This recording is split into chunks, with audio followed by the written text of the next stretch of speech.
Bonjour et bienvenue dans ce bilan culturel du mois de mars 2023 que je vais commencer sans plus tarder parce que ça va être très long vu qu'il y a beaucoup de choses et que j'adore Paris. Le mois a commencé au théâtre avec Novices inachevés de la compagnie Barbès 35, dirigée, mise en scène par Sandre Chassagne.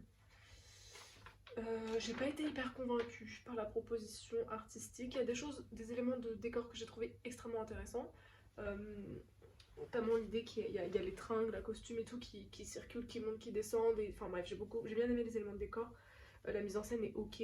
Après, moi je pense que je suis un peu passée à côté du propos. C'est en gros une mise en abîme de une pièce de théâtre sur la mise en scène d'une pièce de théâtre. Et c'est un peu un entre-soi de comédien, comédienne, gens du spectacle. Moi ça m'a parfois fait rire parce qu'il y a des choses où j'ai les rêves donc ça m'amuse, mais c'est un peu facile mais pas hyper bien fait et j'ai pas trop aimé les qualités de jeu qui étaient invoquées. Voilà, donc j'ai pas été complètement convaincue par la proposition, mais je suis quand même contente d'avoir vu ce spectacle parce que c'est important pour moi en tout cas de me nourrir d'esthétiques très différentes de spectacles vivants, donc je suis contente de l'avoir vu. Ensuite, je sais pas dans quel ordre faire les choses. On va faire une chronologie simple. J'ai vu la sortie de résidence de la compagnie du Tourillon pour son spectacle qui s'appelle Rencontrer. C'est un trio, il y a 3 danseurs, danseuses au plateau, enfin 2 danseuses, un danseur et des tapis, 7 je crois tapis.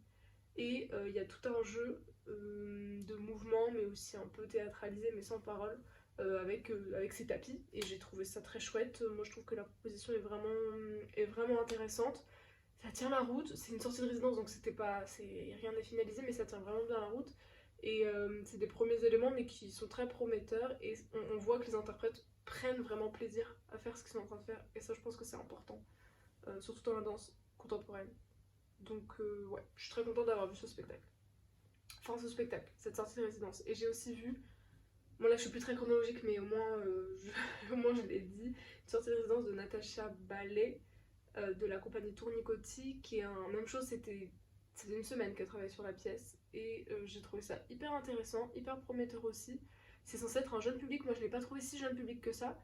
Notamment parce que je trouve que ça fait aussi très tout public, très adulte, mais parce qu'il y a même des éléments où je me suis dit, oula, moi je mets un gamin de 5 ans là-dedans, peut-être qu'il serait pas hyper rassuré. En tout cas, il y a un travail matériel sur la mise en scène, mais aussi dans le travail de la danse qui va être important, c'est celui de la laine.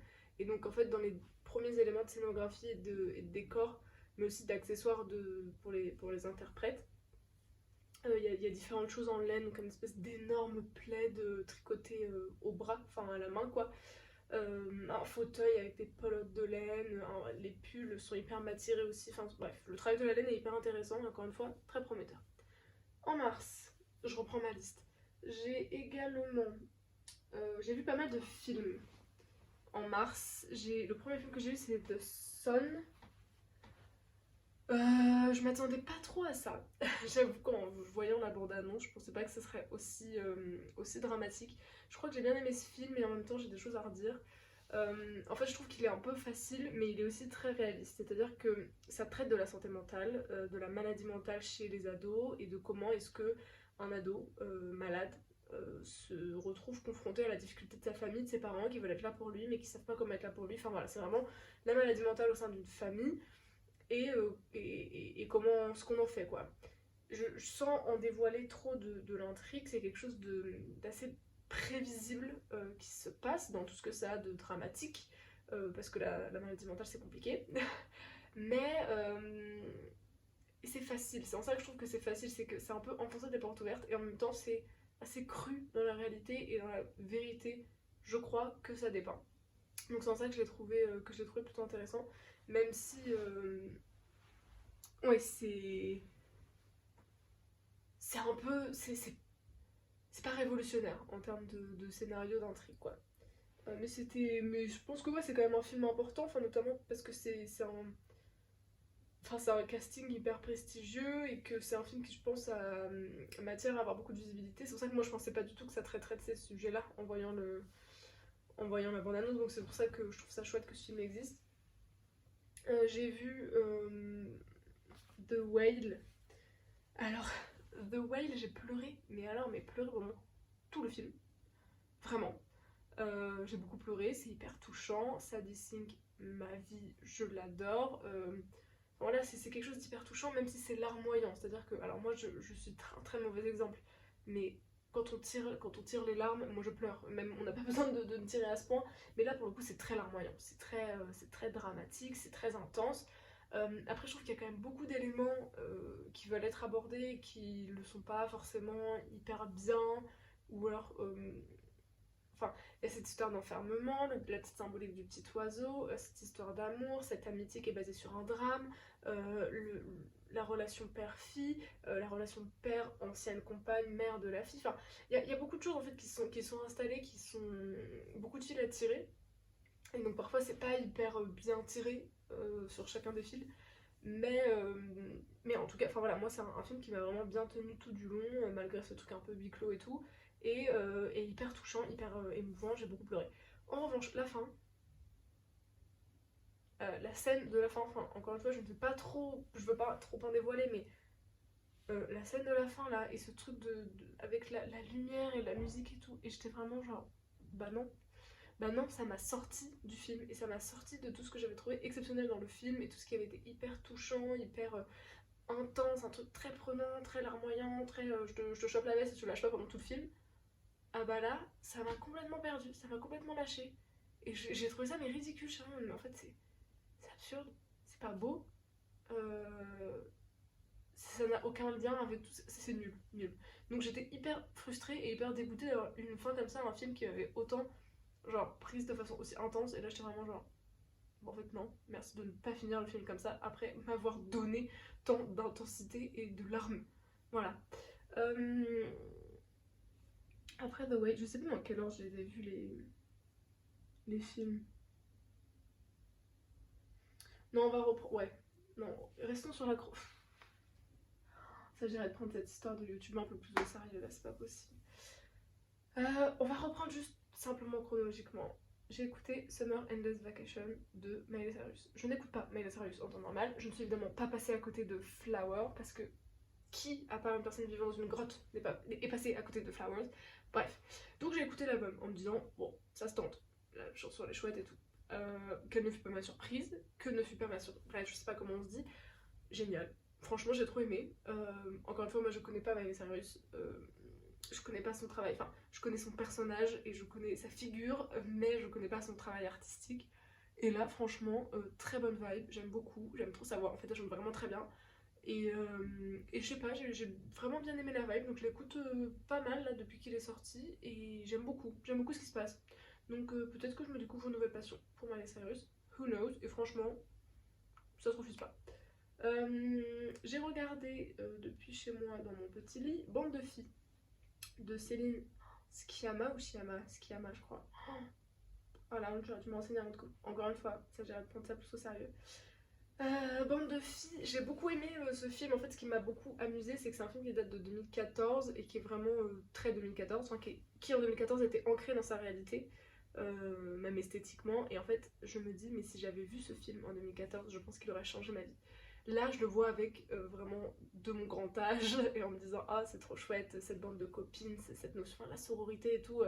Enfin, vraiment, j'ai beaucoup aimé les liens qui tissent entre ces personnages, les amitiés entre les filles et tout. Vraiment, j'ai bien aimé, j'ai trouvé ça assez bien écrit. Il y a aussi la violence de la réalité à laquelle pardon, est confrontée, enfin, sont confrontées, je vais y arriver, ces filles. Et je me dis, et je me suis encore plus dit que si je l'avais vu en 2014, vraiment, moi adolescente, ça aurait probablement changé ma life et ça aurait été le film de ma vie.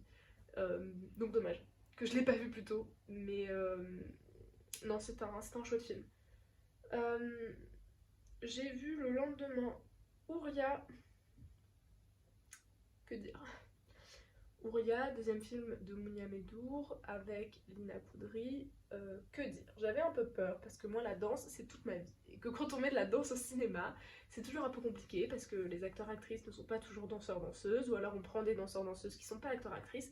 Bref, la danse au cinéma ça me fait toujours un peu peur. Là, Ouria, en fait la danse ça m'a... Lina Poudry n'est pas danseuse, mais c'est même... pour moi c'est même pas le sujet. Ça m'a pas plus dérangé que ça, les chorégraphies sont pas incroyables. Mais c'est pas le sujet. c'est pas le sujet et ça m'a pas dérangé que ça soit pas le sujet et je trouve que ce qui en est fait ça tient la route. C'est un film qui m'a beaucoup touchée, qui s'attaque à une histoire, en tout cas un aspect de l'histoire de l'Algérie qui est hyper intéressant, qui est très méconnu je crois et qui est très intéressant. C'est un film hyper important mais tout comme l'était Papicha avant. Voilà, moi je trouve que Mounia Medour elle a quand même le savoir-faire, l'art, l'expertise de s'attaquer, bah, aussi parce que c'est son pays, à un pays et à des sujets politiques qui sont hyper importants, hyper violents et encore très chauds. Enfin, on sent que c'est des choses qui sont encore très actuelles. En ça, le film est pour moi réussi sur la façon qu'il a de dépeindre en fait ce contexte un peu social, politique, etc. Ça pour moi c'est une grande réussite, même dans l'atmosphère en fait un peu de non-dit qui est créée, qui en sort. Euh, Toute l'histoire tient la route. Encore une fois c'est un peu larmoyant et c'est trop, en fait c'est pas trop. Mais disons qu'il y a beaucoup de choses. Je trouve que Mounia Medour a voulu dire beaucoup de choses. Que ce soit l'histoire de la volonté de traverser la Méditerranée, que ce soit l'histoire de l'accident, que ce soit l'histoire de la danse, que ce soit pourquoi rajouter euh, la langue des signes, enfin le fait de personnes qui, enfin, de ne plus être en capacité de parler comme nous on le fait. Euh, L'histoire, enfin, en tout cas je trouve qu'il y a énormément d'éléments et peut-être un peu trop, je sais pas, je me pose la question, il y a peut-être un peu trop d'éléments et en même temps c'est important. Mais j'avoue que j'ai du mal à trouver du lien entre tous les éléments qui sont tirés, encore une fois, tous les fils qui sont tirés dans ce film. Et en même temps, c'est un film qui m'a beaucoup touchée, que je trouve bien, en fait, parce que je le trouve important sur ce qu'il raconte, sur ce qu'il porte et sur les drames, en fait. C'est très dramatique et c'est l'art moyen parce que c'est dramatique, mais c'est dramatique parce que ça traduit une réalité, quoi. Donc c'est pour ça que je suis un peu ambivalente, mais en même temps, non, non, je suis pas ambivalente, j'ai adoré ce film. C'est ça, c'est pas vrai, je peux pas dire que je suis ambivalente. J'ai adoré ce film, je l'ai trouvé très beau, très fort, et en revanche, tout n'y est pas parfait. Et par contre, ce que j'ai adoré, c'est la lumière, euh, parce que, enfin, ce truc de pays chaud, quoi, ce soleil, et l'importance du soleil, que ce soit dans la symbolique de ces deux copines ou que ce soit juste dans les images, le soleil, la mer et tout. Vraiment, je l'ai trouvé très beau comme film. J'ai beaucoup aimé les couleurs. Et la lumière surtout.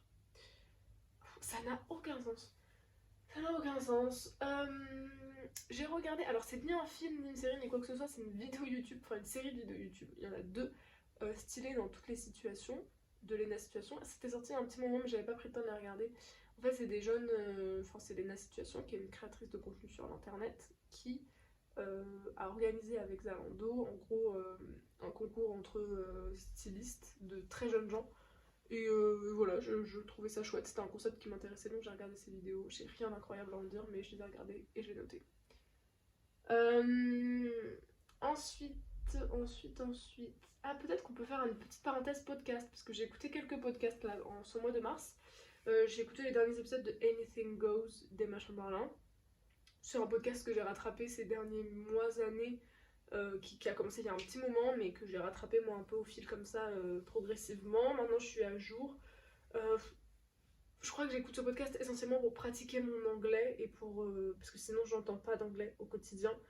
Et ça me permet de pratiquer mon anglais, d'écouter Emma Chamberlain parler anglais. Après, sur ce qu'elle dit, sur ce qu'elle raconte, il y a des choses que je trouve très justes, il y a des choses que je trouve moins justes. Mais ce que je trouve chouette en ayant justement rattrapé de façon parfois un peu intense tous ces épisodes, c'est de voir comment elle a évolué aussi dans les propos qu'elle porte, dans les sujets qu'elle traite et dans la façon qu'elle a de les traiter, dans le regard qu'elle porte dessus. Enfin, je la trouve vraiment très pertinente comme fille. On la voit plus beaucoup sur YouTube, enfin, on la voit même quasiment plus sur YouTube et je sais pas ce qu'elle fait de sa vie. Enfin, si, elle est chef d'entreprise et tout, mais en tout cas, je trouve que c'est une meuf j'aime trop comment elle a évolué, quoi. Comment elle a été à un moment sur le devant de la scène de YouTube, d'Instagram, des réseaux sociaux et de tout ce qu'on pouvait attendre des créateurs, créatrices de contenu à Los Angeles à cette époque. Et je trouve qu'elle a bien évolué avec le temps, avec son temps aussi sur elle, ses priorités, ses axes un peu édito, quoi. Et je l'aime trop, voilà. Comme podcast, j'ai aussi écouté. je crois que c'est tout, je n'ai pas écouté tant que ça. J'ai rattrapé tous les épisodes de Canapé 6 Place, qui est le podcast justement de Lena Situation, dont je parlais juste avant, que je n'avais pas pris le temps d'écouter encore, parce que c'était une exclue Spotify, et que là il y avait quoi, 3 podcasts qui sont dorénavant en exclue Spotify qui m'intéressaient, avec Coming Out, mais j'en parlerai plus tard, parce que j'ai pas encore écouté la saison 3 de Coming Out. Donc je me suis dit, bah, c'était peut-être l'occasion de télécharger l'application Spotify, tout simplement. Donc j'ai écouté Canapé 6 Place tous les épisodes. Il y a des épisodes que je trouvais plus ou moins intéressants, aussi parce que les personnalités invitées m'intéressent à titre personnel plus ou moins. En tout cas, je trouve qu'elle traite des sujets intéressants et je suis assez admirative de la façon qu'elle a, Lena, de tenir l'échange. C'est-à-dire c'est pas son métier, elle est pas journaliste, et pourtant je trouve qu'elle a vraiment une facilité. Alors pas toujours, il y a un épisode notamment, je sais plus lequel, qui est particulièrement raté parce que au montage ça se voit qu'il y a plein de cuts, enfin ça s'entend, il y a plein de cuts, il y a plein de trucs où parfois ça allait trop long. Enfin voilà, je sais pas ce qui s'est passé, mais en tout cas ça a peut-être moins fonctionné avec l'invité. Mais je trouve qu'elle a quand même le savoir-faire assez juste de réussir à rattraper, à remettre sur le droit, en gros à laisser la liberté à ses invités de s'exprimer sur les sujets qui les intéressent, mais en même temps de réussir à recentrer sur elle, ce qui était un peu l'axe de la rencontre. Donc bah, je sais pas comment elle les prépare et tout, mais en tout cas j'ai trouvé ça plutôt réussi dans sa manière de host en gros le podcast. Et voilà, et elle a des invités quand même de grande qualité, il faut le dire. J'ai regardé Tomboy de Céline Sciamma, on retente, que j'ai trouvé mais tellement juste pour 2011 hein, quand même. 2011 ce film, et je l'ai trouvé d'une grande justesse, d'une grande dureté, mais d'une grande justesse. J'ai été vraiment impressionnée de me dire mais waouh, c'est fou comme c'est actuel, et comme, alors c'est actuel. Le sujet évidemment de la transidentité même chez les enfants a toujours existé, donc je peux pas dire que c'est actuel, mais c'est juste qu'on voit beaucoup plus en tout cas de contenu culturel et médiatique sur ces sujets là, et je trouve que pour une époque où c'était pas aussi médiatisé, c'était pas aussi actuel, où il y avait aussi beaucoup plus je pense de maladresse sur ces sujets, je trouve en tout cas que Céline Sciamma a été très juste, et enfin, c'est en ça que je trouve qu'il est très bien ce film encore en 2023, alors qu'il était fait en 2011, alors que des films sur des sujets de cet ordre-là, parfois au bout de 10 ans, on sent qu'ils ont un peu mal vieilli. Là, je trouve que franchement, chapeau, parce que dès 2011, la Céline Sciamma, elle avait pas notre temps. Elle avait pas notre temps. Trop bien. J'ai beaucoup aimé ce film. C'est très doux. Et en même temps, c'est très dur, mais c'est dur de façon réaliste et presque juste aussi encore dans la dureté et la violence. J'ai regardé Deux salles, deux ambiances, Le Diable s'habille en Prada. Mais Deux salles, deux ambiances, et à la fois ma réflexion est un peu la même. Je m'attendais à être catastrophée par ce film, notamment sur la question du genre, enfin des représentations de genre du personnage de la fausse Anna Wintour là. Enfin, je m'attendais à être vraiment catastrophée. En fait, c'est pas si vieux, mais je m'attendais à être catastrophée sur les enjeux de sexisme et toute l'image de la femme dans ce film. Et pardon, mais il est extrêmement actuel, ce film, si je puis me permettre. Le discours porté sur cette figure d'Anna Wintour et de vraiment ce qui est dit mot pour mot, enfin pas mot pour mot, mais dans les termes de mais en fait ce qui vous pose problème c'est que c'est une femme, si c'était un homme, personne ne se poserait la question de son comportement et de comment elle travaille et de comment elle gère son business. Là ça vous pose question parce que c'est une femme, et de comment en fait les femmes sont actrices de leur carrière, de leur choix de vie, enfin vraiment j'ai trouvé ça mais extrêmement actuel. Je m'attendais pas du tout à ça, donc j'étais très agréablement surprise. Je pense que objectivement il n'est pas révolutionnaire le film, mais c'est juste que vu que je m'attendais à ce que ce soit catastrophique, j'ai été très agréablement surprise sur ces questions-là. Excusez-moi, je m'installe, je ne trouve pas à m'installer, c'est un peu catastrophique comme tout le reste de cette vidéo. Nous disions, j'ai fait une petite escapade parisienne pour aller voir Le Roi Lion, la comédie musicale, au théâtre Mogador, qui y est depuis un petit moment et qui je crois a encore été prolongée. Que dire. Je vois pas mal de comédies musicales, c'est c'est un genre qui me plaît. J'aime bien voir des grandes scénographies, des grandes mises en scène, des gens qui chantent, qui dansent, c'est génial. Souvent ça danse mal, évidemment. Là c'est pas ouf la danse, mais non, on va faire les choses dans l'ordre. Je suis allée voir Le Roi Lion, comédie musicale au théâtre Mogador à Paris. Le Roi Lion, je connais l'histoire par cœur. La comédie musicale, j'aime bien ça. Donc le mix des deux, qu'est-ce que ça a donné pour moi? Ça a donné quelque chose de très chouette. J'ai beaucoup aimé l'énergie qui ressortait de la scène et de la salle. En revanche, du fait du placement, parce que Mogador c'est un grand théâtre qui a des spécificités géographiques, non pas géographiques, mais bref, de son espace et que les prix sont très chers, du coup la position, enfin la place à laquelle on était nous excluait un peu. C'est-à-dire que j'ai pas trouvé de dimension immersive à la comédie musicale parce que du fait du placement dans lequel j'étais dans la salle. Toutefois, c'était un spectacle assez incroyable. La grande question pour moi, c'était mais qu'est-ce qu'ils vont faire de ces animaux? Comment est-ce qu'ils vont faire une comédie musicale alors que les personnages sont des animaux? La réponse est la marionnette et c'est tellement, tellement, tellement bien. Ah, ça faut que j'éternue.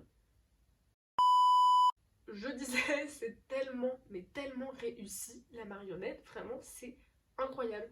À la fois les marionnettes en elles-mêmes, elles sont réussies, et la façon dont les marionnettistes, je sais pas s'ils les ont castés, s'ils ont casté des marionnettistes ou juste des danseurs-danseuses ou des comédiens-comédiennes, bref, je les trouve incroyables. La manière dont le corps des marionnettistes est chorégraphié par rapport à la marionnette et pour faire corps avec la marionnette, j'ai trouvé ça d'une immense justesse.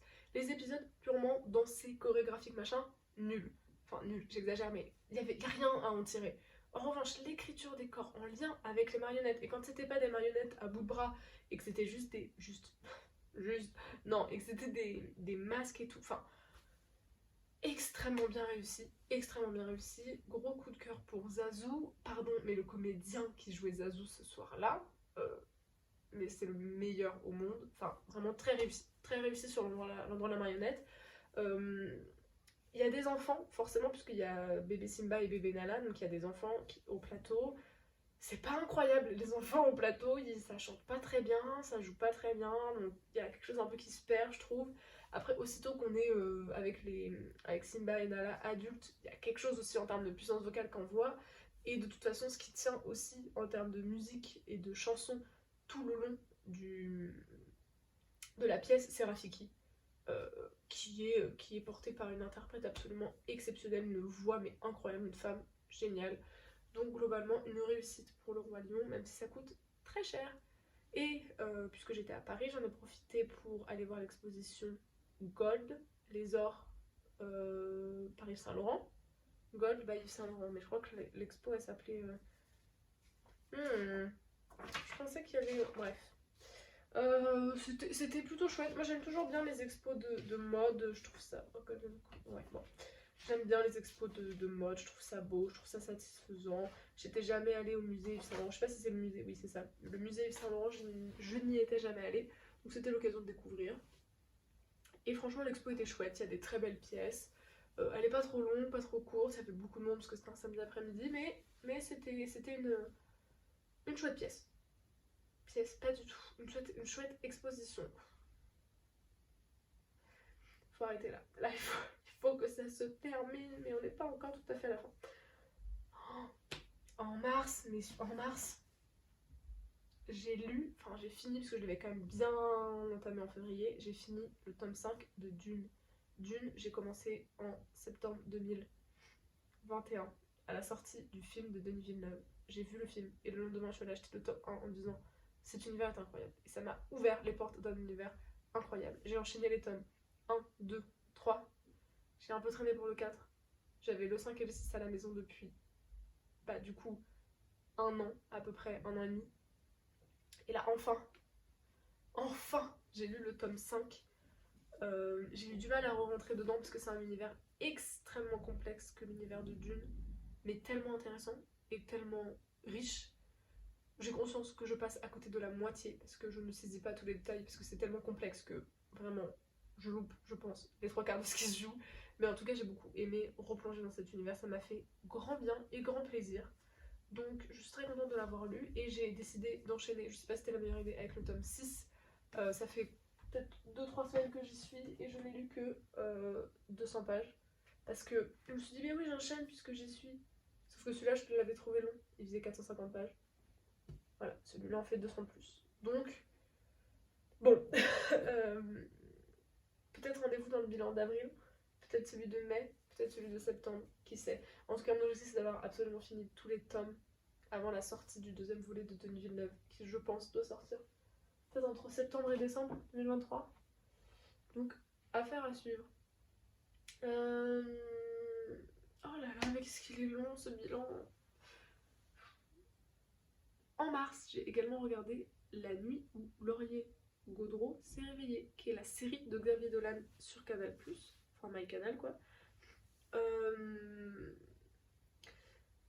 J'ai eu un peu du mal au début à me rentrer dans le truc, en me disant mais où est-ce qu'on va, que se passe-t-il, où est-ce qu'on va. Et en fait plus ça avance, plus ça s'intensifie dans le rythme et dans l'intrigue et tout. Et j'avais prévu de le regarder en 2 fois. J'avais commencé un soir en me disant oh bah je regarde la moitié ce soir, je finirai demain matin. Je me suis couchée à 3h du matin, j'ai tout regardé d'un coup. Donc ça me fait très longtemps que ça m'était pas arrivé de binge-watch comme ça une série. Et pour moi c'est signe que c'est une série réussie. Parce que ça veut dire qu'à la fin de chaque épisode je suis incapable d'aller dormir. Et je veux absolument voir le suivant. Euh, Au bout d'un moment, enfin, aussitôt que ça s'intensifie et qu'on comprend un peu les liens entre les personnages et qui est quoi et qui a joué quoi, ça devient vite un peu transparent sur ce qui va se passer et sur the big reveal. Clairement, la révélation un peu finale, enfin le dénouement pour moi n'en était pas un, j'avais déjà compris un peu ce qui se jouait avant. Mais pas tant, enfin, je sais pas, je trouve qu'il y a beaucoup d'allers-retours, de trucs de on pense en fait que lui c'était le pauvre victime, en fait, ah non, pas tant, puis elle, quel rôle elle a joué là-dedans, enfin, en tout cas j'ai trouvé ça super. J'ai trouvé ça super, je trouve que Xavier Dolan, encore une fois, écrit très bien ses personnages, et surtout, alors lui je ne sais pas quelle vie il a vécu, quelle famille il a eu, je me suis jamais posé la question, mais il a quand même le don pour écrire les familles compliquées, dramatiques, scandaleuses, et les conflits dans les familles, mais c'est tellement bien écrit, ses personnages sont génialissimes, il écrit, je sais pas s'il écrit, je sais pas si les personnages qu'il écrit le mieux sont ceux qu'il choisit d'interpréter, ou s'il interprète les personnages, ou si les personnages qu'il interprète ont l'air génialissimes, parce que bah, c'est lui qui les a écrits et qui les interprète, donc qui de mieux que celui qui a écrit les personnages pour les interpréter au plus juste. Je sais pas si ça fait sens, mais en tout cas, le personnage qu'il joue et donc qu'il écrit, 20 sur 20. Après, c'est aussi parce que je suis pas du tout objective en vrai. Xavier Dolan, je l'adore. Enfin, non, mais en fait, oui, ça n'a aucun sens. Je l'adore, donc forcément, son personnage, le personnage que je trouve le meilleur, ça va être celui qui le joue, puisque je l'adore. Mais non, franchement, globalement, j'ai trouvé que c'était une chouette série. Sur un ton, un peu un univers auquel enfin voilà, au début j'avais un peu du mal à saisir ce qui allait se jouer. Mais attends, est-ce qu'il est en train de nous écrire une enquête policière? Que se passe-t-il? Mais qu'est-ce qui est arrivé à cette pauvre mamie? J'ai pas les réponses à toutes mes questions d'ailleurs, je sais pas. Enfin bref, je voudrais pas trop en dévoiler, mais en tout cas, j'ai bien aimé. J'ai bien aimé. Je vais pas. Je vais pas tergiverser plus longtemps, j'ai bien aimé. Euh, Alors ça va être rapide. Je suis allée voir Patterson. C'est un film de 2016 avec Adam Driver. Patterson, je suis allée le voir parce que j'aime bien Adam Driver et j'avais un copain qui m'avait parlé de ce film en me disant que c'était un film extraordinaire, qu'il l'avait beaucoup marqué, beaucoup inspiré dans ce qu'il fait aujourd'hui. Bref, il passe dans mon cinéma art et essai de secteur, j'y vais évidemment. Je pense que je suis passée à côté, on va dire ça. Je suis complètement passée à côté. Je me suis ennuyée, j'ai trouvé le temps extrêmement long et pourtant j'adore les films longs où il se passe pas grand chose. Là, j'ai pas. Non, je suis complètement passée à côté. Je pense que j'ai pas été sensible à la poésie, qui est un enjeu central de ce spectacle. Oh, concentre-toi, qui est un enjeu central du film. Je suis passée à côté. Voilà, c'est tout ce que je peux dire. Je suis passée à côté. J'ai également vu en mars Empire of Light. Empire of Light, j'ai été à la fois déçue, enfin à la fois déçue, à la fois oh non, et à la fois ah trop bien. Par rapport à ce à quoi je tombe, ce à quoi je m'attendais, j'entends. Je m'attendais pas à cette nature de relation entre les deux personnages que l'on voit dans la bande-annonce, donc j'étais un peu bah non, pas cool. Voilà, pour ne pas trop en dire. Et à la fois, je m'attendais pas à tout l'enjeu santé mentale et psychiatrie qui se joue dans ce film. Voilà, ça je l'avais, mais alors pas du tout saisi à la bande-annonce. Et j'ai trouvé ça à la fois d'une grande justesse et à la fois il y a juste un moment qui m'a énervée. Bon, ça va un peu dévoiler, donc n'hésitez pas à passer de quelques secondes si ça vous embête. Mais pour qui je me prends? euh, Cette femme est malade psychiatrique et au moment où elle a ce conflit avec cet homme qui met un mot sur sa maladie psychiatrique, ça m'a un peu contrariée. Parce que je trouve que c'était assez juste dans la façon de laisser entrevoir que cette femme était malade et de laisser entrevoir qu'il y avait quelque chose qui était compliqué pour elle, etc. Je trouve que c'était assez juste jusqu'à ce qu'on vienne mettre un nom sur cette pathologie et ça m'a contrariée parce que la santé mentale, la maladie mentale, c'est tellement compliqué, c'est tellement complexe et là, en fait, juste en une phrase qui n'était pas nécessaire au déroulé, à l'intrigue et à la justesse du film, En une phrase, ce film vient de rajouter tout un imaginaire collectif, tout un imaginaire fictif sur cette maladie, qui, on le sait, n'est pas réductible à aucun imaginaire que la pop culture et les représentations en général en font. Et ce que je veux dire, c'est que ça m'a contrarié, c'est l'ordre du détail en vrai. Dans le film, veut dire, ça change rien au film, mais moi ça a changé beaucoup à ma perception du film, parce que je le trouvais très intéressant, justement sur le fait de suggérer et de pas mettre de pathologie et de tomber dans un cliché d'une pathologie psychiatrique, etc. Là, il dit le mot et tout de suite, hop, bah voilà, ce film devient un nouveau hop, pack d'imaginaire et de que ce soit stéréotype ou juste ou pas, ça j'en sais rien, moi je suis pas, enfin je sais pas ce que c'est que cette maladie mentale. Mais hop, ce film il vient rajouter à la liste de tous les imaginaires collectifs sur cette maladie, alors qu'il aurait juste pu être un film qui s'intéresse à la question de la santé de la maladie mentale. Donc ça m'a un peu contrarié, mais sinon je l'ai trouvé assez chouette comme film. Franchement il fonctionne bien, c'est facile dans le sens où il n'y a rien d'extraordinaire, ça casse pas trois pattes à un canard, c'est pas révolutionnaire, mais pourtant ça fonctionne, c'est juste, ça traduit aussi sur la question de ce que vit l'autre personnage principal, ça traduit aussi la réalité, j'ai l'impression, d'une époque de façon assez juste et voilà quoi, juste factuelle. Donc c'est bien, mais voilà, il y a ce petit truc moi qui m'a un peu dérangé, mais combien de temps on va faire cette vidéo Ah mais en plus je devrais faire une vidéo exclusivement réservée au dernier film que j'ai vu en mars 2023, Le Bleu du Cafetan. C'était incroyable. C'était incroyable. En vrai, est-ce que je ferais pas... Je réfléchis en même temps que je parle, mais est-ce que je ferais pas tout simplement un post Instagram dédié à ce film plutôt que de m'attarder ici? Mais non, je vais quand même m'attarder parce que j'adore parler. Le Bleu du Cafetan, c'est un film que j'ai trouvé extraordinaire, que j'ai trouvé d'une grande beauté, d'une grande tristesse, mais d'une grande douceur, et que j'ai trouvé tellement beau esthétiquement, tellement beau dans le propos, tellement juste dans les relations, dans le propos, dans l'écriture, dans les personnages. C'est incroyable. En fait, je peux pas faire de... Non, je vais quand même faire un post dédié dans lequel je spoilerai. Où ce sera prévu qu'il y a du spoil. Parce que là, je n'ai pas envie de trop d'en dévoiler trop non plus, puisque c'est pas juste par rapport au film, de venir moi avec mon interprétation de tous ces propos et de raconter ma life et de tout dévoiler, de tout raconter. Mais j'ai beaucoup aimé ce film. Ça m'a beaucoup touchée, j'ai été vraiment chamboulée, genre je suis restée en pleurant pendant plusieurs minutes après la fin du générique. Ça m'a beaucoup touchée.